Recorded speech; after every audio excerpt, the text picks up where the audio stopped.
As 16 Leis do Sucesso. Este livro aqui foi escrito por Napoleon Hill e adaptado por Jacob Petrie. O Napoleon Hill foi um americano que nasceu em 1883 e morreu em 1970. E ao longo de toda a sua vida, ele entrevistou mais de 500 pessoas muito bem-sucedidas. Ele estudou a vida das personalidades mais bem-sucedidas, influentes e poderosas dos Estados Unidos e do planeta.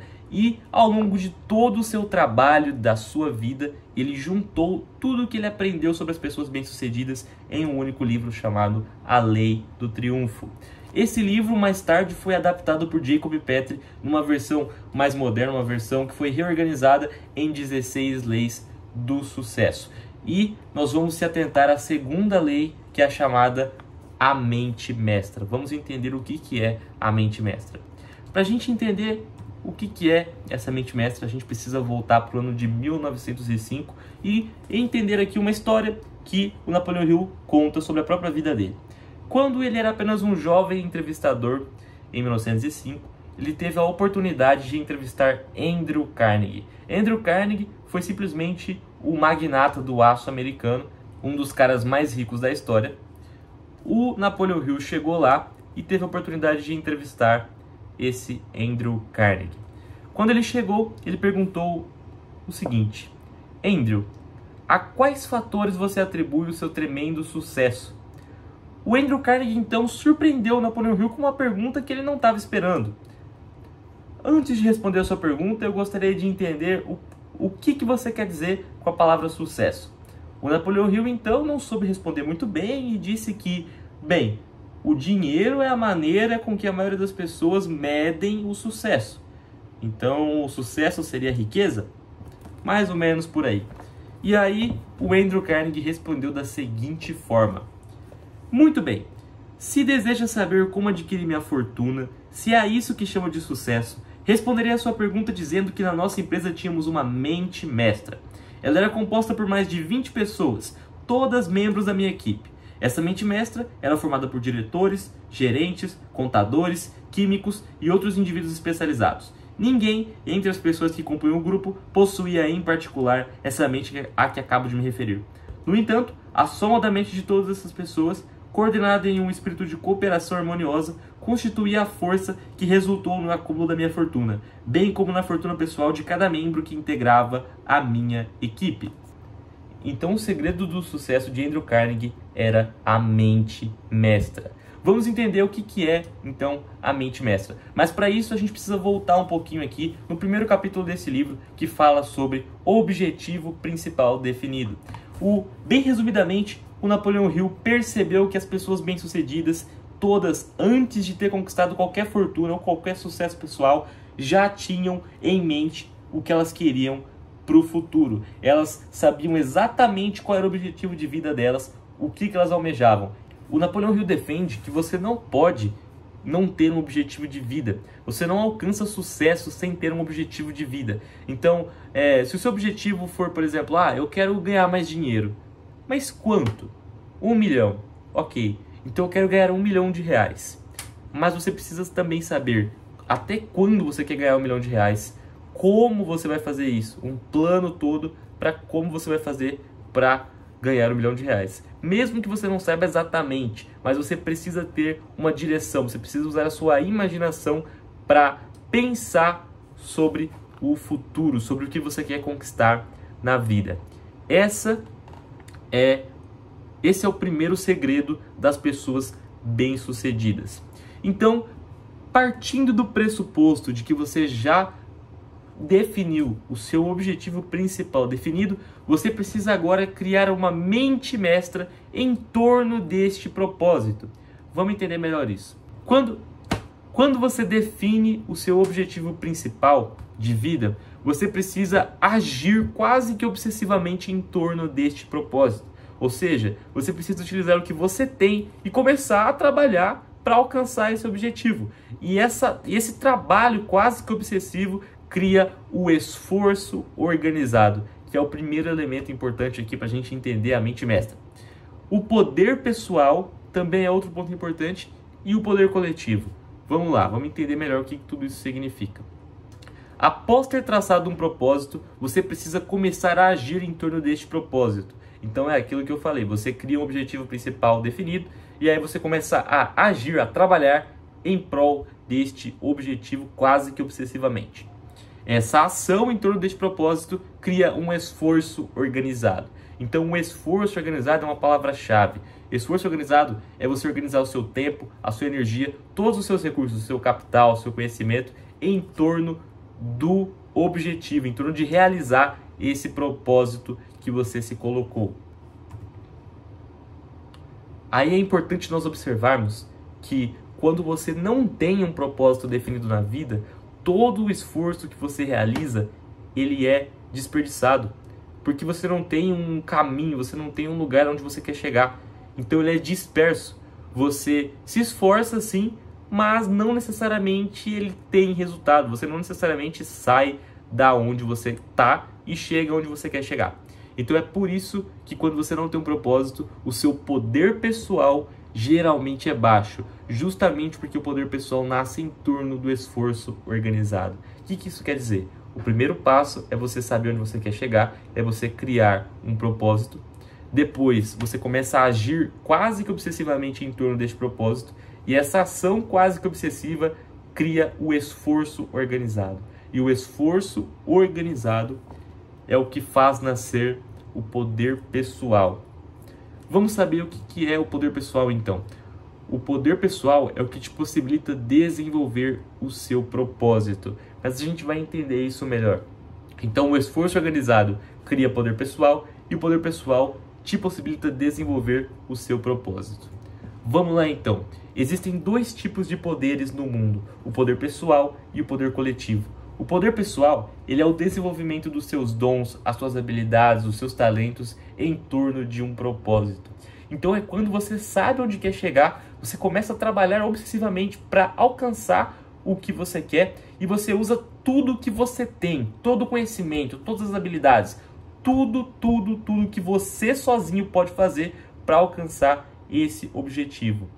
E agora nós temos o poder coletivo, que é essencial. Sem o poder coletivo, você não consegue alcançar o sucesso. O poder coletivo é a mente mestra, mas vamos entender isso melhor. O poder coletivo ele é a coordenação do conhecimento e do esforço entre duas ou mais pessoas em um estado de absoluta harmonia para a realização de um propósito. Então não é só o seu poder pessoal, é o poder pessoal de mais uma pessoa. É poder pessoal de 3, 4, 5 pessoas, 10 pessoas. Então a mente mestra, ela é a maior forma de poder humano. Uma mente mestra são 2, 3, 4, 8 pessoas, todas agindo em uma única direção, em um único ponto.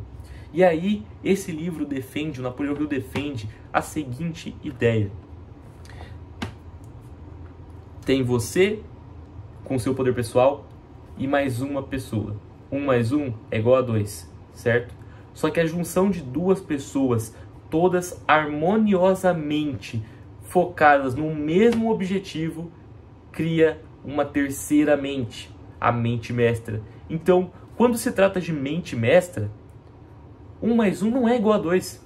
1 mais 1 é igual a 3, 4, 5, 10.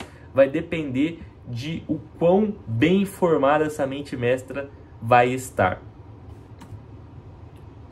Isso é uma mente mestra. Agora, uma mente mestra precisa estar em um estado de absoluta harmonia. Você não pode comprar ou forçar essas pessoas. Todas precisam estar alinhadas em um mesmo propósito. Então, o que isso quer dizer?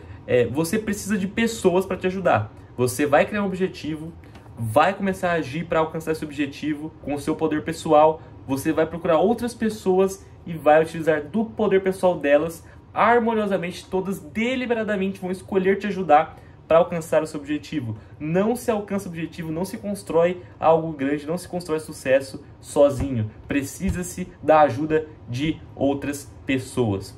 Mas aí você me pergunta, como que eu vou convencer essas pessoas a me ajudarem? Por que alguém que tem o objetivo de vida delas vai querer me ajudar a alcançar o meu objetivo, meu propósito? A resposta está na criação de uma missão. Um propósito sempre deve ter uma missão. E aí, o que eu quero dizer com isso? As pessoas, na verdade, não se interessam tanto pelo seu propósito, mas sim pela missão que está por trás deste propósito. Tenha claramente o porquê você quer aquilo. Então, nada move as pessoas, não é exatamente o que você quer conquistar. Não é porque você quer conquistar R$1 milhão que as pessoas vão necessariamente querer te ajudar. Mas, se elas souberem a história por trás do porquê você quer, como você vai fazer isso, a criação da empresa que você quer criar e o impacto que essa empresa vai gerar no mundo para que você consiga R$1 milhão. Se as pessoas souberem toda a missão por trás do porquê você quer conquistar o seu objetivo, elas vão te ajudar. Então você precisa ter claramente o porquê você quer ter aquilo. E vamos lá, definindo mais uma vez o que é a mente mestra, que é um conceito um pouco difícil de se entender. A mente mestra é a união de duas ou mais pessoas perfeitamente alinhadas em estado de absoluta harmonia, onde elas coordenam conhecimento e esforço para a realização de um propósito. Uau! As pessoas que estão na sua mente mestra não necessariamente vão ficar com você até o final. Você pode trocar as pessoas ao longo do caminho. De fato, isso acontece com muita gente. O Andrew Carnegie mesmo não manteve as pessoas que entraram no projeto com ele até o final. Isso porque a mente mestra, ela exige um ambiente onde as pessoas estejam em absoluta harmonia. Então, uma pessoa sequer do grupo, existem 4 pessoas trabalhando juntas para um mesmo objetivo. Se uma pessoa discordar, começar a desobedecer, uma única pessoa começar a discordar do plano e agir contra, ou não agir simplesmente, essa mente mestra acaba. Então ela exige que você tenha as melhores pessoas, as pessoas que estão todas de acordo. Então, na hora de criar o plano em si, pode-se haver ali divergências em relação a como esse plano vai ser executado. Mas a partir do momento em que você começa a trabalhar, essas pessoas precisam estar 100% de acordo com você. Não podem haver divergências. Mas aí, o Napoleon Hill e o Jacob Petri aqui dizem que você pode ficar tranquilo em relação a se em algum momento você precisar trocar alguém do seu grupo de mente mestra. Porque ninguém é capaz de criar um plano perfeito que não vá precisar de adequações ao longo do caminho. Então, se o próprio Andrew Carnegie precisou trocar quase todo mundo que estava dentro do grupo dele no começo, você também, provavelmente, necessariamente, vai precisar fazer ajustes ao longo do seu caminho. E aí, a gente vai para o seguinte. Por que a maioria das pessoas falham em fazer algo novo? Porque elas não entendem o processo de maturidade. Esse processo é o seguinte. Todas as pessoas passam por 3 estágios na vida. Ou não passam. Vamos entender isso melhor. O primeiro estágio é a dependência. O segundo estágio é a independência e o terceiro estágio é a interdependência. Sempre que você vai criar algo novo, vai fazer algo novo na sua vida, você precisa de passar por esses 3 estágios e a grande maioria das pessoas não passa nem da dependência. Vamos lá. O que é o estado da dependência? Ele é a cultura do outro. Esse aqui é aonde 95 em 100 pessoas estão. 95% das pessoas ou 99% das pessoas são dependentes. E o que é isso? Não é exatamente você depender de outra pessoa para fazer algo, mas sim a cultura de você colocar a culpa, atribuir a culpa da situação onde você está na vida hoje a outra pessoa, ao governo, a sua família. Eu não tive oportunidade. Eu nasci num lugar ruim. O governo aqui é muito ruim. Meus pais, se eles me entendessem, e coisas assim. Você sempre atribui a culpa do lugar que você está hoje na vida a um fator externo, a outra pessoa, ao governo, o seu colega de trabalho. Então é sempre assim. Essas pessoas não assumem responsabilidade sobre a própria vida. Então é por isso que a maioria fica no estágio da dependência. E aí nós entramos para o segundo estágio, que é a independência. Para você sair da dependência e entrar na independência, você precisa fazer o seguinte: assumir a responsabilidade sobre a sua vida. A pessoa que está na independência, ela já atribui a responsabilidade da vida a ela mesma. Ela entende que tudo que ela conquistou ou deixou de conquistar foi culpa dela. Ela é a única responsável por onde ela está na vida hoje. Então, esse é o segundo estágio, a independência. Porém, apesar da independência já ser um estágio mais avançado, o grande sucesso, o sucesso extraordinário, o lugar onde você quer chegar não está na independência, mas sim na interdependência, que é um estágio a mais. A interdependência é a cultura do nós. São mais de uma pessoa, são 2, 3, 4, 10 pessoas, todas independentes que atribuem responsabilidade a elas mesmas, só que juntas. É a cultura do nós. E a cultura do nós é o quê? Tenho escrito aqui. A cultura do nós é a cultura do nós podemos criar algo grandioso. Nós podemos chegar a um acordo. Juntos, nós poderemos fazer. Nós podemos mudar. Nós podemos chamar a responsabilidade para nós. Então é a ação em grupo. Essa é a interdependência. E para entender isso melhor, tem um exemplo no livro que é sensacional. É um exemplo sobre um garoto de 15 anos que tem o sonho de se tornar guitarrista do Guns N' Roses. Ele não sabe tocar guitarra, então já começa por aí. Só que no dia do seu aniversário de 15 anos ele ganha uma guitarra. Então ele está começando do zero, ele é dependente. Ele depende de outras pessoas para conseguir o que ele quer. Então ele precisa entrar no YouTube para assistir uma aula, para aprender a tocar guitarra. Ele precisa fazer um curso de guitarra para aprender a tocar. Ele é completamente dependente de outras pessoas. Mas se ele tiver a mentalidade da cultura do outro, ele não sai da dependência. Porque ele reclama do professor. Ah, meu professor é ruim. Ah, eu não tenho dinheiro para comprar um curso. Ah, eu não consigo estudar no YouTube. Ele dá desculpas e não encontra a solução, que existe, mas ele não quer enxergar. Então, vamos supor que esse garoto continua estudando, estuda, aprende a tocar guitarra.